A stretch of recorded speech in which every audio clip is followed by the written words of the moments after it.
right, we on, man. $230 million. How? How do you steal $230 million? How did this kid do it? You finna find out today, man. This is crazy. That's a lot of money. That's a lot of money to be stolen.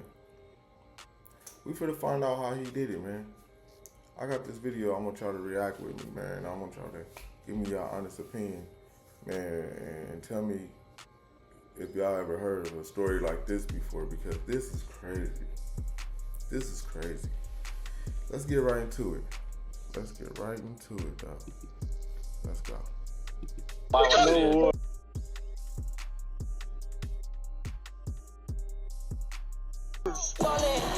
Like it's game time. Locked in when it's game time. Yeah, I'm ballin' like it's game time. I wake up, flex on down that check. No drip, this time to run it.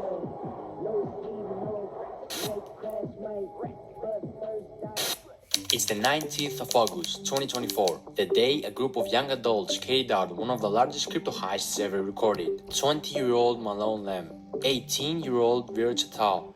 Wait, before I go on with this, man, shout out that boy Caesar, man. This is who page I got it off of. Shout out that boy Caesar, man. Go over there, check him out on YouTube. He really busted some moves, man. Y'all want to see the whole video and everything like that?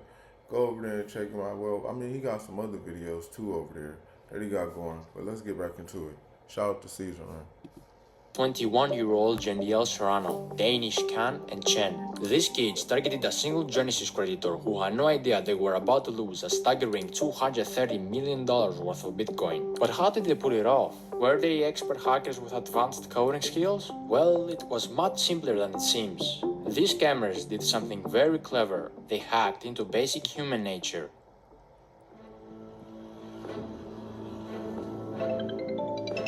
It all began with a phone call, a seemingly harmless contact from Google support. But this call wasn't from Google at all. Using a spoof number, Viraj Atal, also known as Wiz, convinced the victim that their personal accounts had been compromised. With his false sense of urgency, he gained access to the victim's Gmail and iCloud, where he gathered key security information. Another call followed, this time from Jandiel Serrano, aka Box, claiming to be a representative from Gemini, the crypto exchange that... Bruh. These are some real scammers. What? This is crazy. used. The victim was tricked into believing their account was under attack. Under pressure and convinced they needed to act fast, the victim reset their two-factor authentication settings, giving the thieves the access they needed to take control of the Gemini account, quickly sending funds to a compromised wallet. The situation was spiraling, but the victim had no idea. When he was asked to use AnyDesk, a remote access software, it seemed like another step in securing their assets, but in reality, it was the final blow. As the victim unknowingly shared the screen, the private keys to their Bitcoin wallet were exposed, and in just a few clicks, the digital fortune was transferred into the hands of the thieves. Oh, wow. No way. No. Bruh. I got crypto. So, bro, this is bad. They shared the screen, bro, and then they found out. Oh, this is terrible. Oh yeah, I'm for sure gonna make sure I don't even want to talk to nobody on no phones. This is crazy. They stole a lot of money, bro. Boy, I see it. It's on the blockchain. It's on the blockchain, bro. no way. Oh my god! Oh my god! In a private video, they recorded the live reactions to the successful transfer of 4,064 bitcoins valued at over $230 million at the time, clearly excited as they watched the millions flow into their wallets. How did they manage to pull off such a heist? How could someone with that much wealth be deceived so easily? And why will they record themselves in the act of committing such a massive crime? These are questions. Yeah, these are some real questions. Like, why would you record yourself doing it, and not just that? How you got all this money and you just that fucking gullible to let somebody just finesse you out of all your bread like that, out of your Bitcoin? I mean, you know, hey, he probably was panicking, he probably got nervous and scared. I don't know, I don't know, bro. I'm not trusting everything I'm not trusting everything. Might never be fully answered, but one thing was clear. The money was now in the hands of the criminals, and they knew their work wasn't done yet. Exactly 17 minutes after, they quickly set about laundering the money. To make it harder for authorities to track the stolen crypto, they split the Bitcoin into smaller amounts and transferred it across 15 different exchanges, a common tactic known as pill chains. The idea was to break the large transactions into smaller ones, making them harder to trace. Bitcoin was swapped for Litecoin, Litecoin was swapped for Ethereum, and Ethereum was swapped for Monero. The process took several days, with constant swapping between different currencies and exchanges, further obscuring the trail. Hit the top right, the settings bar. Settings, no, not that. Like the swap settings. Set custom recipient. No, bro, what the hell? Do 998. Alright, bro, you're so horrible. You can't. Bro, I'm clearly busy, Caleb. Planning a heist. Soon enough, all the stolen money was now clean money, ready to be spent, and the criminals didn't hold back. The day before the heist even took place, they were already planning on how to spend their fortune, sharing links with each other on Telegram of expensive luxury clothes they wanted to purchase, from brands like Louis Vuitton, Givenchy, and Philippe Plein. While most of the crew... Oh, they wasn't playing, bro. They was not playing. They was not playing, bro. They was serious. This crazy. chose to play it safe, keeping a low profile and resisting the temptation to splurge. One man couldn't help but stand out. His name, Malone Lamb. Ballin', like it's game time. Locked in when it's game time. Yeah. It's always that one person that just can't hold back. Like, bro, just chill. Chill, bro. Just wait till everything, everything cool, boil over, and the pot ain't boiling no more, and, the fire turned down, and, then we can eat, and we can do what we want to do. But it's always that one person, man. Always that one person. Malone was based in LA, and the moment he got his hands on the money, he wasted no time diving headfirst into a luxurious lifestyle. Everything he had once watched wealthy people enjoy was now within his reach, ready to become his new reality. Nightclubs became his second home. Almost every night, he hit a club, spending ridiculous amounts of money on VIP sections and bottle services. His bar tabs were unbelievable, some nights costing $265,000, $300,000, and even more than $500,000 in a single night. If you were in one of those clubs, you couldn't miss him. Bro, he was spending money like it was like, I guess it was fake to him. That's a lot of money to be spending in a club, bro. Hundreds of thousands of dollars and $500,000. That's crazy. How you spend $500,000 in the club? Leave that in the comment spot. I want to know, because I ain't never seen nobody spend $500,000 in the club. I've seen people spend like $20,000, $30,000 in the club, but not $500,000. His name will be flashing on signs, and DJs will shout his name, giving him all the attention.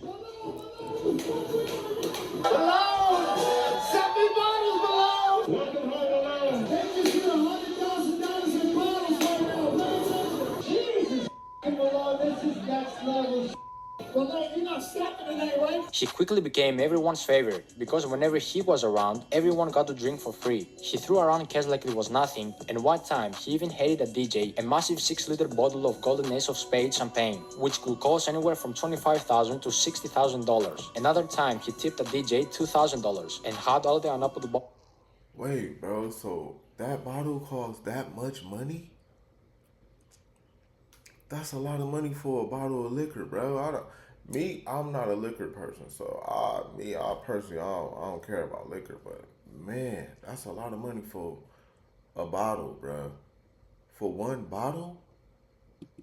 The club sent straight to his house. He even tipped me $2,000. When I tell you the amount of bottles he sent me that I took home, brand new, everything sealed, brand new. But as fun as LA was, it still didn't feel like enough. He craved more attention, more luxury, more extravagance. So what did he do? He chartered a private jet to Miami. There, he took his spending to a whole new level. In Miami, Malone settled in a waterfront mansion. This place wasn't just any house. It was a $10.5 million estate with a $62,000 a month rental price tag. This mansion was massive, covered. All right, so how do this work? All right, you buying this stuff with money, right? Like how do it work? Like, cause you gotta give them all kind of paperwork, and then you gotta prove where the money is coming from, and just all kind of stuff. And you in a $10 million house, like, so how do that work? How do this work? Over 8,500 square feet, with 25 feet ceilings, 10 bedrooms, and a huge pool with a jacuzzi. It had 2 big front gates and a garage with a spacious driveway that was later filled with expensive supercars and luxury vehicles. Malone bought a black Mansory SF90, a white Lamborghini Urus, a fully kitted out white Mansory Lamborghini Urus with baby blue interior, a matte black Lamborghini Revuelto, the new Porsche 911 GT3 RS, the new Ferrari SUV in black, 2 Mercedes-Benz G-Class, 1 in grey, 1 wrapped with matte black camo, and convertible matte black and pink. I give it to that boy. That boy got good taste when it come to cars, man. He spend his money stupid in the clubs, but when it come to these cars and these houses, that boy know how to spend his money. Dawn, a blue BMW M4, another Lamborghini Revuelto in matte grey, a blue Lamborghini Urus, an all-white wide-body kit Lamborghini Aventador SVJ with Malone's name written on the bottom of the door, a matte black Ferrari 812 Superfast, another Lamborghini Aventador SVJ in blue, a pink Urus, which Malone originally bought as a gift for his ex-girlfriend to try to get her back, but got rejected again. A fully black carbon fiber McLaren. Wait. For all the females, if y'all females is watching this, if y'all had a dude that came up on all his money and it was your ex, and then he tell you he bought you a Urus, a Lamborghini truck, pink, all the good stuff that you like, would you take it, or would you just be like, she stood on business? In real life, he must be weak. Like, he must be trash without the money. She know the real him. 5LT, a blue Pagani Huayra, and many more cars. If you didn't realize it by now, Malone was always rolling with fashion. He rocked high-end designer pieces like Louis Vuitton and Givenchy. His style was expensive, with the most expensive piece of clothing being the Moncler Maya 70 by Paul Manges jacket, which alone cost $50,000 or more. But after all this wasted money on clubs and cars, Malone finally decided to invest $50,000 on a jacket is crazy. That is insane. Never. I don't care how much money I got. 50, that's out. Money in timeless pieces that would hold the value over time, like this Cuban link chain bracelets filled with diamonds, a Richard Mille covered in diamonds, and a diamond ring for each one of his fingers. One Richard Mille wasn't enough, of course, so he bought multiple. Even his glasses had diamonds. Yo, don't take no video. Malone wasn't just a millionaire obsessed with himself. He had a generous side, often using his wealth to give back to others in need. He bought 5 Birkin bags and gave them away to random girls at the club. One of these lucky ladies was a model named Olivia Allen. Guys, I can't even make this up. Bro, he gave out 5 Birkin bags. 5 Birkin bags, just gave them away. This dude, man. Say that I just woke up to a Birkin in my bedroom because a man gave it to me in the club last night. This is your sign to go clubbing. Another lucky lady who got a Birkin bag was famous TikTok star Sky Bree. Me and my 2 girlfriends walk over to the section, and this kid, I'm gonna refer to him as like a kid. I mean, he was definitely over the age of 18. He looked pretty young. He comes towards me and he's like, I got this for you. She ended up saying she didn't like it. It's beautiful, but to be honest, it's not really my style. While Malone was busy making his name known, flaunting his wealth at every turn, he was also drawing the wrong kind of attention. His outrageous spending, paired with his desire to be noticed, made it easier for authorities and blockchain experts to track him down. Investigators, including prominent figures. Correct. That's why I'm like, bro, if you spending all this money, bro, you gotta have proof of where this money is coming from. Or sooner or later, the feds gonna come knocking at your door, baby. Like Zach XPT, were closely watching the flow of the stolen funds, tracing each move as he splurged on cars, clubs, and luxury items. The more he spent, the more obvious it became that his newfound fortune was linked to the heist, and soon enough, the walls started closing in.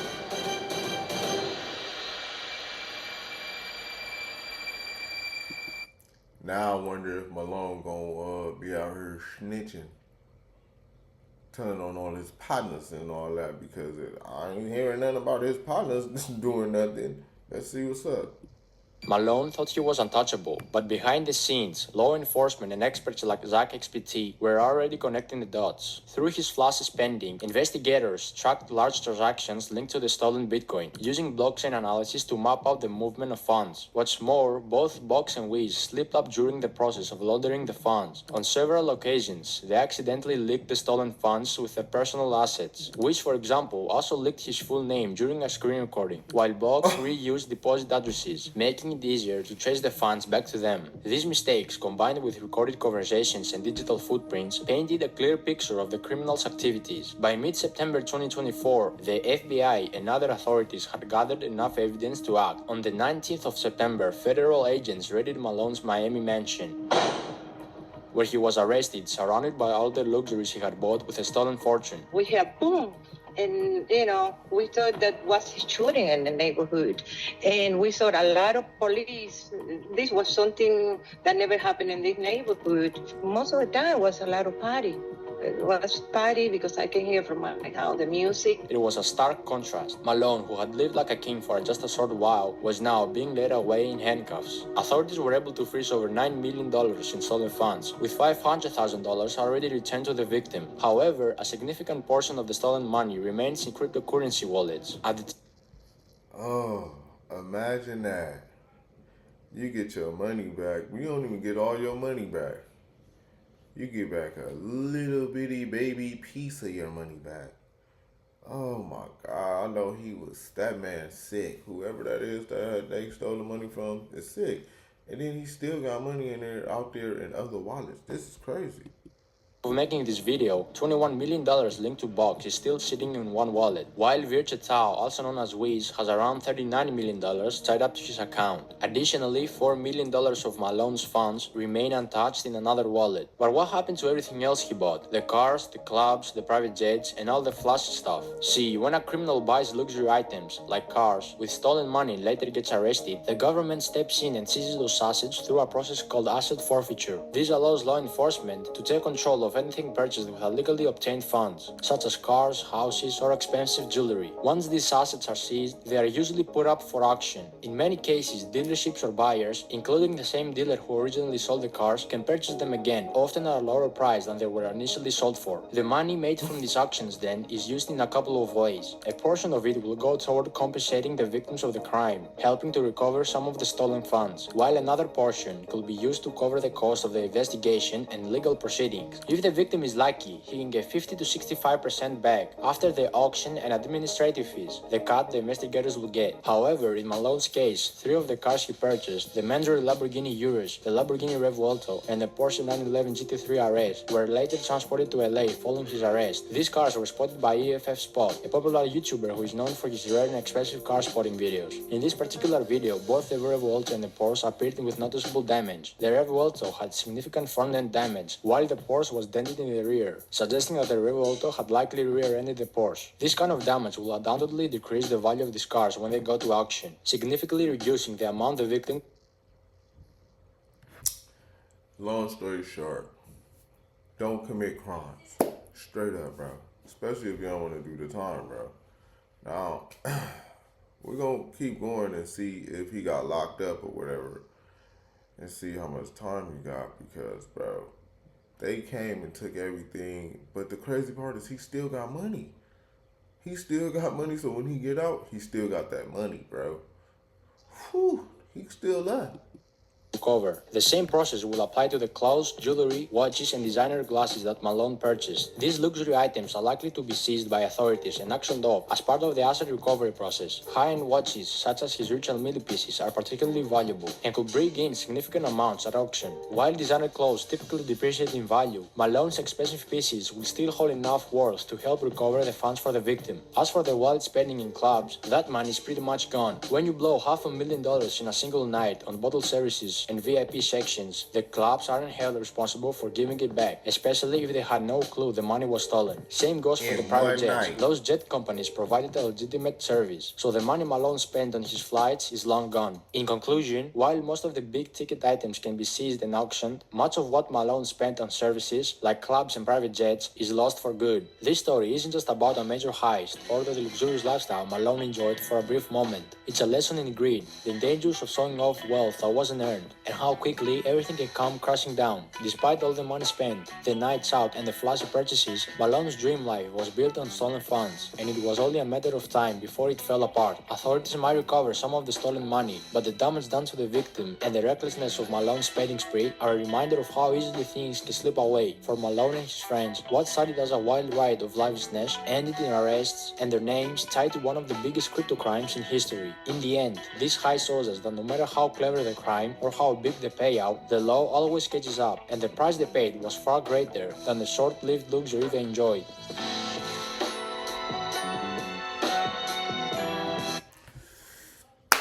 That's it, man.